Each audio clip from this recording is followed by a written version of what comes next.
How long have you been driving a Holden, sir? 6 years. Well, you haven't been driving this one for that length of time, so you must have had others too. Well, I've had about 6, I think. Have you? What makes you buy a Holden? Well, I just think it's the best value we have. Yes. Best value for money. And it's a reliable car. Yes, well, we've got 3 others also. Have you? You're in business? In business, yes. And you always buy Holdens? Always buy Holdens. What is it that appeals to you other than the value of the car? Well, quite frankly, I think that's about my main interest as a business proposition. But this is your own private car, yes, yes. The family happy with it? Oh, yes, yes. It's just the right size for family, we think. Handy for parking. And do you like the finish on the Holden? Quite good. Very good. There is just no question that Holden is built to look good and to last. That's why 3 times more Australians buy Holden than any other car. Hello there, Liam from Unique Cars and Parts, and I'm with Dave.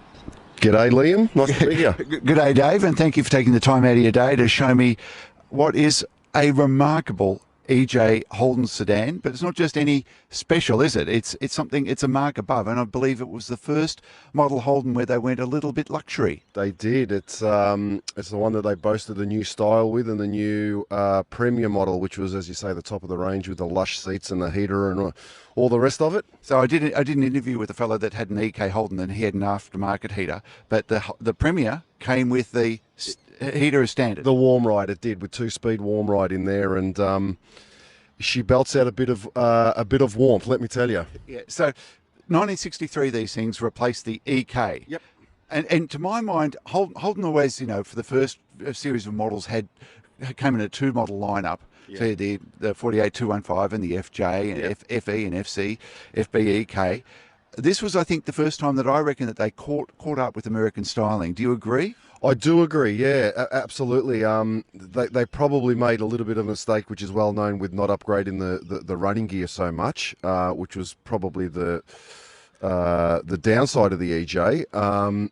But absolutely, I think that's when they kind of turned the corner with trying to match the luxury and the styling a little bit more with what was happening elsewhere.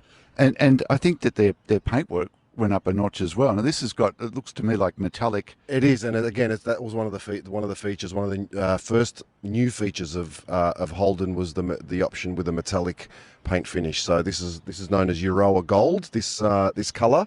And as you say, yeah, it was the first model to come out with the option of metallic paint. Now, did all Premiers come with metallic paint? That's a good question. I don't know the answer to that. Well, somebody will correct us down in the comments. I'm sure they will. And obviously, NASCO accessories were a big thing back in the day. I'm just looking in your rear window there. You've got the louvers. I've got the louvers. I've usually got a sun visor on the front, but I haven't got that on at the moment. Yeah, I mean, the mud guards and then the spats at the back, they were all options, and I guess the beauty is that even now, if you're wanting to sort of put those tricks on your car, they're available, they're reproduced, and they're out there. So yeah, so it's nice to sort of deck it out a bit. Yeah. So David, how long have you owned this one? I bought this about 23, 24 years ago. That's quite a while. So what are we talking about? Late 90s? Late 90s. I was in the market. We're actually in the market for a second car, and I somehow convinced my wife that something without power steering and air conditioning would be perfect as a second car. Perfect. So I don't know how I convinced her, but either do I. But I assume when she saw it, she fell in love with it. She did, and she drove it for quite a while before it became my pretty much everyday driver. But it has serviced us as a second car extremely well for that period. We've only got the one other car, so we so I get around with this. I bring the kids around in it, and I'm driving it every day, so it's really part of the family and gets a lot of use. Now, excluding hot days when everyone in the family would want air conditioning, is this the favourite, and what is the other car? The other car is actually a Mercedes, so it's a little bit of a step up. Well, this is the favourite then. This is without doubt the favourite. This one right here. The kids love it. People love engaging with it. There's somebody that, everyone's got a story with an old Holden in the family. So when people see this, they gravitate to it. And look, it's a really reliable car. I love driving around in it. It's apart from those really stinking hot days, which I don't mind the heat, it's actually quite a fun car to drive and reliable more than anything. And I was going to say your wife could get up close and personal with you on the front bench seat, but I just had a look in there and remembered, Premier, no bench seat at the front. No, again, I think that was one of the first. This was the first model with the 2 bucket seat option. And it's quite interesting reading the old paraphernalia when the selling points of these cars had virtually very little to do with safety and everything to do with, the heater and the lush front seats and the leather interior and all the rest of it. So look, it's got those kind of features that, as you say, changed when the EJ came along. Well, I think the biggest safety feature that was to come out on the early Holdens was the collapsible steering column, and I'm not sure is the EJ. No, and also, but the padding on the front of the dash is also a pretty important safety feature. Yes. Once the steering wheel skewered you, at least you had padding for your hands. But I mean, look, I grew up with my father's EH, which we still have in the family. We're very lucky to still have that. So I was very used to this, to being in that environment and the styling of that car. So when I came to purchase this, it was an easy decision for me to make. And yeah, I feel pretty blessed to be able to drive around in the old Prem. Yeah. Now the EH, is that a Premier as well, or is that a? No, it's just a special. My father bought that virtually brand new, and he used that his whole life as it was the family car and his working car. So big part of the family, the EH. Yeah. Well, and which one does the family prefer, EJ or EH? Now, you and your father aside, the kids and the wife, they go with the EJ. They go with the EJ. And look, for me personally, and I know I'm probably a little bit biased, but the sort of the styling and the lines, and there's a few subtle differences with the EH and the EJ, where I prefer the EJ. Can you talk us through them? Yeah, I can. I really like the concealed. The concealed petrol cap is one that in the EH was exposed. This little lip, just this simple little lip on the back, on top of the windscreen, I think adds. It's not as boxy, I guess, as the EH, and just that sort of sweeping chrome line in general of the EJ, I think again just gives it that less of a boxy feel.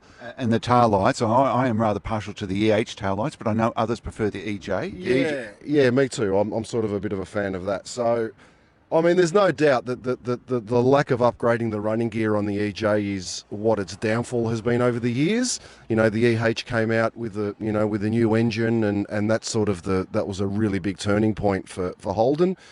So I get that, but in terms of the styling of the two cars, I tend to lean a little bit towards the EJ. The EJ. Look, I would agree with you now. Look, I've been to a lot of Holden shows, as I'm assuming you have. I've been to a few. And whenever I go there's usually an EJ EH section, and normally full of EHs and very few EJs. Yeah, absolutely. No, there's no doubt, and I think that's the thing that grabs people's attention when they see the car too, is they tend to think it's an EH, and it's always the backlights that get people going, oh, that's an EJ. And I think again, you don't see as many J's on the road as you do H's, so I think there's a little point of difference there. It keeps it pretty special. Now, before we kicked off the interview, you did tell me you've replaced the 138 with a 202 red motor. Yep. And you've put HR, and I know some of the people watching this will probably go, oh, you spoilt it, but you've got this old thing to tow, and you have importantly kept the original front end, engine and drivetrain, so you can swap it back if you need to. I do. Look, I don't know if that'll ever happen. Sorry to the purists out there, but I had to put safety and reliability ahead of I guess originality, and I'm a real stickler for originality to a certain point, and that's why the car kind of looks stock. But in terms of safety, in terms of being able to stop in the wet, in terms of putting the brakes on and it not going left or right, and it is a daily driver. So it's a daily driver. I literally drive this car every single day. So for me, safety and reliability far superseded anything to do with, it's a hydromatic. And honestly, the hydromatic had gone a couple of times. Finding people to recondition and to repair those is becoming almost impossible. And the 138.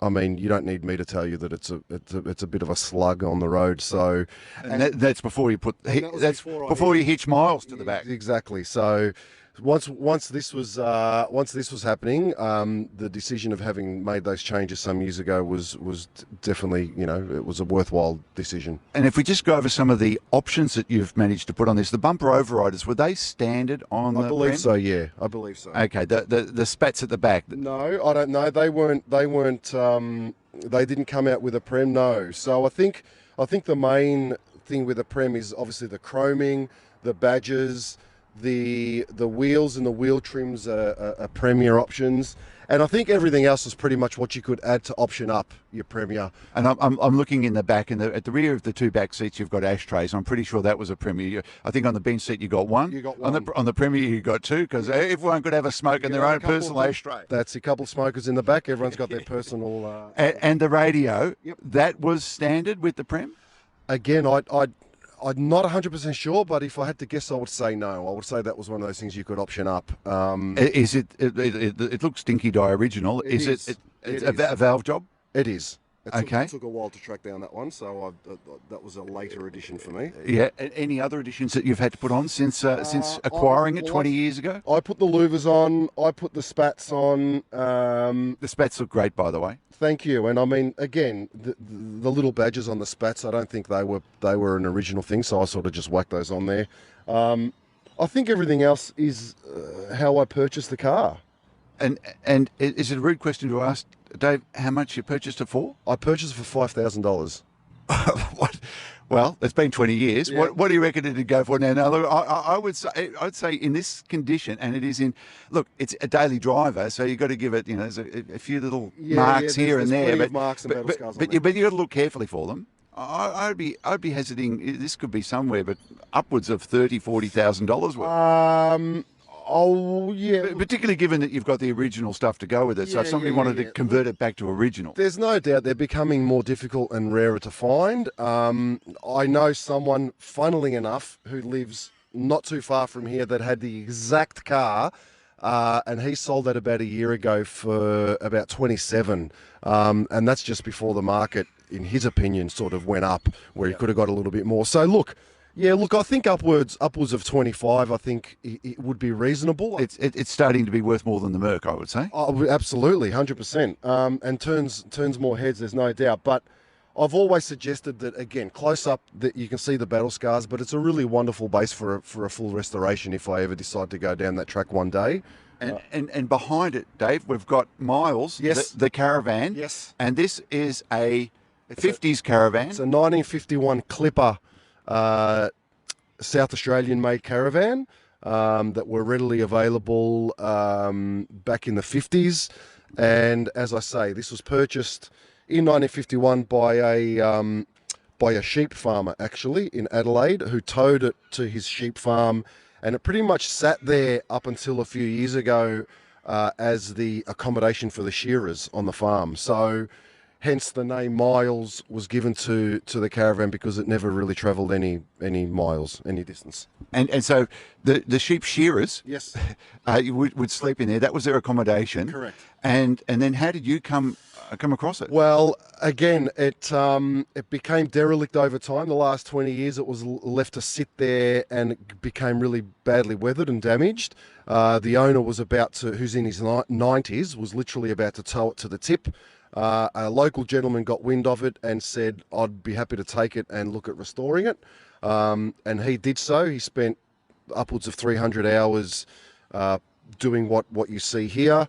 And it was about 90% done when I got it, and that was about 8 months ago. So going back to when we purchased the EJ, it was something my wife and I have always wanted to do, and that is to get a vintage Caravan to do some travelling. And we've come pretty close over the years a couple of times, but we finally bit the bullet last year when I got wind that this thing was available, and I inquired and I negotiated and ended up with it. So you've had this Caravan less than a year, and you've got it into this sort of condition. Yep. That was a very fast restoration. Yeah. And COVID wasn't your friend, I'm assuming. So that's exactly right, and that was one of the inspirations behind getting the Caravan, is that we're not going to be able to travel abroad all that much in the near future, at least. So we've taken advantage, as I say, only having had it for 8 months, and we've sort of already done probably 5 or 6 trips in it. And That was going to be my next question, and I loaded because you did tell me, but I believe the longest trip you took on was just recently over to the Eyre Peninsula in South Australia. We're, of course, in Melbourne, Victoria. Yes. And that is quite a journey on the back of the EJ. So both of them, you travelled together. It was a massive test. It was somewhat nerve-wracking. So 2 kids, a wife, And the Caravan? a dog. No dog. No dog. No dog. Four up in the EJ, towing Myles the Caravan. Yep. All the way across the Eyre Peninsula. I guess you got to Port Lincoln. Not quite. We got to Moonta Bay, which was quite amazing, actually. Quite a beautiful part of the world there on the York Peninsula. And yeah, look, it was. Sorry, I'm getting my peninsulas mixed up. That's all right. That's all right. We've been to the Mornington Peninsula too. But no, look, it was a big test. We went around Easter time, and we were greeted with sort of low 30 degree days.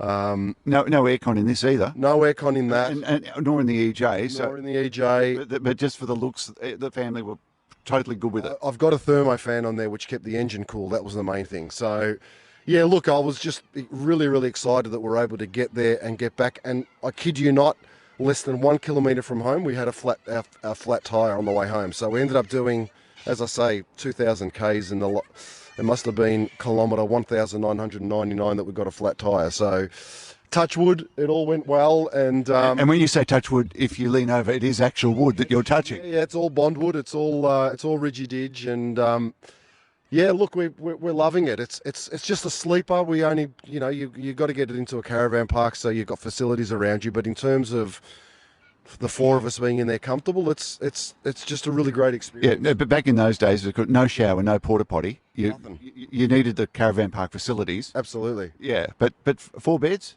4 beds. Well, there's 2 singles and 1 double. 2 singles and 1 double. A kitchen. Of sorts? Of sorts. What does of sorts mean? Well, look, we'll take a look inside in a minute and go through it. But before we do, I just want to talk about this gold. You've matched the gold colour to the EJ perfectly. Is this some sort of a paint finish that you've put on it? No, this is a vinyl finish. So the original colour, which you'll see when we go inside, was green on the outside. And as you know, it's kind of the want for having this set up and to sort of be matchy, and I don't mind matchy. So I sort of, rather than paint it, I looked for the vinyl stick on, and I came across a mob that were really happy to help out. And although the colour isn't exactly matched, it's pretty close. And well, I can't pick it. I mean, yeah, it's bloody close. When you're driving, when you're flying past at 40 miles an hour, it's pretty hard to pick. Yes. Well, and have you had, what's the top speed you've had the old EJ up to? Look, I can cruise comfortably at 100, 110, not towing the Caravan, but on its own, I'll go 110 and feel pretty safe that things aren't going to explode or implode. And then with a Caravan, look, anywhere between 80 and 100, depending on, it's like a big sail when you're on the freeway, so a little bit of wind and it can be quite hairy, but it's not really aerodynamic, right? Just by the front of it. Dynamic at all. So look, I'm happy to cruise at 80, 85 and get. Now, one thing that would bug me if I was, in this car and towing this van is the way other drivers would be around you. Now, you've said you've done a handful of trips on it. Towing this, are other drivers respectful in the main and give you a bit of room to pull up? I've had nothing but people being respectful, and it's actually could be, if anything, distracting, because when they pass, they beep to give you the thumbs up. But no, I've had very kind drivers on the road that are respectful, and I think appreciate the setup, and again, I think it conjures a lot of memory for a lot of people. And you would have been the highlight of the caravan park when you pulled up with Myles behind the EJ. Well, there's no doubt that you got these pretty flashy looking Jaycos that are decked out with every imaginable mod con that you can believe. And then you have this thing sort of stuck in the middle of all these things. Look, it's again, people gravitate to it. I've got a canopy that matches it and sets up really nicely. And you put the fairy lights out there for the kids, and people just really, really enjoy it. Holden, Australia's own car, goes still further ahead. The new Holden is sleeker, smarter. New grille, new windshield, new swept-back rear styling. There's more headroom, rich new upholstery. New Holden, it's right out ahead. Okay, we're inside Myles, the Caravan. It looks fantastic. We've got the Elcon original fan. This is your air conditioning. Yeah, it's pretty much the air conditioning. Yep. Yeah. And everything in this looks absolutely original. Your little hatch for a little bit of fresh air in. Yeah, look, it's all pretty original in here. As I say, the main upgrade was all the electrical work. So I've put a couple of kill switches which are behind you, and rewired everything in here. But other than that, it was given a facelift and made to be comfortable, I guess. And room for the family here. So you've got 2 kids, yep. Boy and girl, or yeah, boy and girl. So there's a couple of single beds down that end, and this converts into a double bed here. Well, kind of a double bed. It looks like it's just a slightly wider single, to be honest. Pretty much. But as I say, the wife and I haven't killed each other yet. So it's it's comfortable. You take it all with a little bit of the fact that, you know, you're not in something that's modern, and you have to kind of go with the flow somewhat. And all lino everywhere. That was a feature of this sort of era Caravan, wasn't it? Lino in the kitchen, yep. Lino on the floor. Yep, lino, bondwood on the outside, lino on the inside, and just maintain it. And when bits rot, change them out. And you've got here documentation for everything. Now, let's start with this one. This looks to me like you've got the original bookwork, paperwork for the EJ. It is, yeah. I was very lucky to, there's not many old cars, period, that will have the original, you know, receipt of sale and detail and that sort of thing. But this came with everything. This came with the service book, all the receipts of purchase and the services over the years. So clearly the gentleman that originally purchased the vehicle was pretty meticulous in that regard. Holden Premier. That's the name of the new luxury model that's been added to the new Holden sedan range. Holden Premier, with individual front seats, leather upholstery, rich carpeting, heater demister, hydromatic transmission, and many other luxury features. Holden Premier is right out ahead. Dave, you were telling me about the hubcap, and you were showing me before the hubcap, and on the inside it says Plymouth, and on the outside it's got a Holden logo. Well, there must be a bit of a story for that. It looks great on the van, by the way. Thank you. So yeah, I wanted to try and match the hubcaps with the car, but the EJ hubcap is too big for the centre of the Caravan wheel, but it fits snugly to the original hubcap of the Caravan, which is a Plymouth wheel. So I was able to just get someone to spot weld the 2 hubcaps together, and then I've added some more adhesive to keep it together, and it sits on there. And it sits nice and tight, Dave? I think you just answered that with the demonstration. It does sit nice and tight, because you wouldn't want to lose an EJ hubcap. They'd be hard to find. I wouldn't. Yeah, no, that's lasted every trip so far. So. And is rare spares your friend? Rare spares can be good, but in terms of hubcaps, I've got a few spare ones. They do come up every now and then for sale, so I've got a couple of those handy. Do you scour eBay and that sort of thing to find parts? 100% right. Yeah, and even though you don't need them, you get them. I get them. Yeah, okay, I get it. Okay, well, look, we might take a little run in the EJ. Done. Tow Myles, the Caravan, behind, and we'll have a chat in the car. Let's do it. Okay. Thank you. More Australians buy Holden. In fact, more Holdens are sold than all other 6-cylinder makes combined. Holden is the lowest priced 6-cylinder car. Holden has the highest resale value. Holden has the newest, most modern styling. Holden's operating costs are lower, repairs are fewer, parts cost less. Holden is designed to give its lively best on standard grade petrol. Holden is the car for you. Okay, we're off in Dave's EJ, and we've got Myles, the Caravan, behind, and it's actually, you can tell there's something on the back, but it's not too bad. It's pretty good. It is pretty good. You know, you're not setting any land speed records even without the Caravan behind, but certainly with the Caravan behind there, it's she's slow going, but it's all right. It's certainly not it's not annoyingly slow, that's for sure. And looking out across the bonnet here, it does look absolutely sensational. You've got the chrome trim there. I know that's the standard Premier stuff, but down the bonnet, and and the chrome wipers. Just a bit of class. You don't get that on cars these days. No, you don't. Then a little bit around the cowling there on the vents on the bonnet. No, look, they I like their ideas of jazzing things up back in the day by using chrome.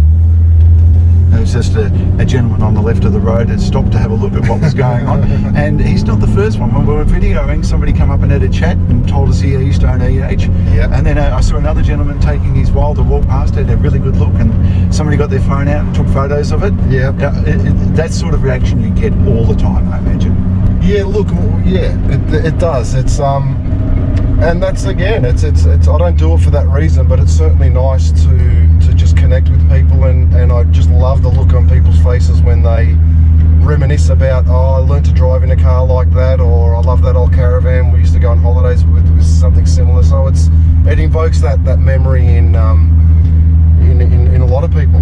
And I've mentioned this on many videos that the interior of the early cars was just something to behold, and the EJ certainly isn't lacking, I guess, in Premier trim, but my goodness, it looks great, doesn't it? The steering wheel, everything about it just seems so beautifully like an artist has done it, rather than somebody trying to stick a sat nav in the middle of it and make sure that it can play MP3s. 100%. That's exactly right. I think it was all about the look and the style back in the day, and as we say, safety. I think the only safety measure in here is this padded little bit at the front. It was just all about the razzle dazzle, I guess, and I think they kind of nailed it with the first Premier model. And I've got to say, you mentioned earlier that you did guitar sessions in the back. I did, yes, and drums as well. Yes, we had some percussion over that side, and me over this side with the guitar. And are they guitar? It's the right word, pluck. Pick, yeah, I keep my guitar picks here. This shows what I know about music, but a guitar pick, you've got them ready to go in case you've got the guitar in the back. Ready to go. You never know, you might pull up with a set of lights and the car breaks down or the lights jam. You just might need to entertain the folks. So you've got your own YouTube channel? I do have my own YouTube channel, and my own, look, I'm promoting my own original material, so clearly you have to have a digital presence these days, and I'm if you look up David Cosma, you'll find me on iTunes and Spotify and Facebook and YouTube. What sort of music do you have, David? My music is it's very inspired by the 60s more than anything, so I'm a big fan of that era of music. So look, I'm all into harmonies and melody and that sort of thing. Have you got something that we could listen to? Oh, well, just so happened that you asked that, Liam. And where's the sound coming out, David? We've got this speaker in the middle here, which is a mono speaker, and I've been able to hook it up to just your standard MP3 sort of setup. So the radio itself works, which is really great, but I'm able to it takes a few moments for it to warm up, the valves to... Yeah, like the car itself, you get it going and then you come back 5 minutes later and you're ready to rock and roll. Yeah.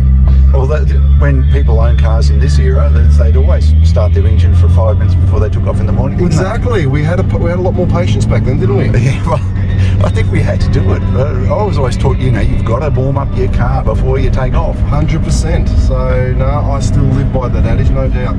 Now, I'll put a link to your YouTube channel down below in the description. And is your music available to purchase? Or? It is, absolutely. I mentioned it's on, if you look up iTunes or Spotify, or even just go to my website, davidcosma.com, you can, if streaming or downloading isn't your thing and you still like a physical touch of a CD, you can order those. But I'm sort of all over your standard platforms. You just got to look it up. Are you on Deezer? Because I'm on Deezer. I'm not on Deezer. I've got to clearly be on the times. Well, that's okay. I've got Spotify as well, so I'm good to go. I'll give it a like. Good on you, mate. I appreciate it. That's all right. The car with the red carpet ride is new Holden, and only Holden gives you a red carpet ride. It smooths out the road wherever you go, makes the miles glide by, gives you that even keel feel of real luxury motoring. Try the red carpet ride yourself. Get behind the wheel. Get that wonderful feel of the car with looks that are right out ahead. It's time you experienced new Holden's exclusive red carpet ride for yourself.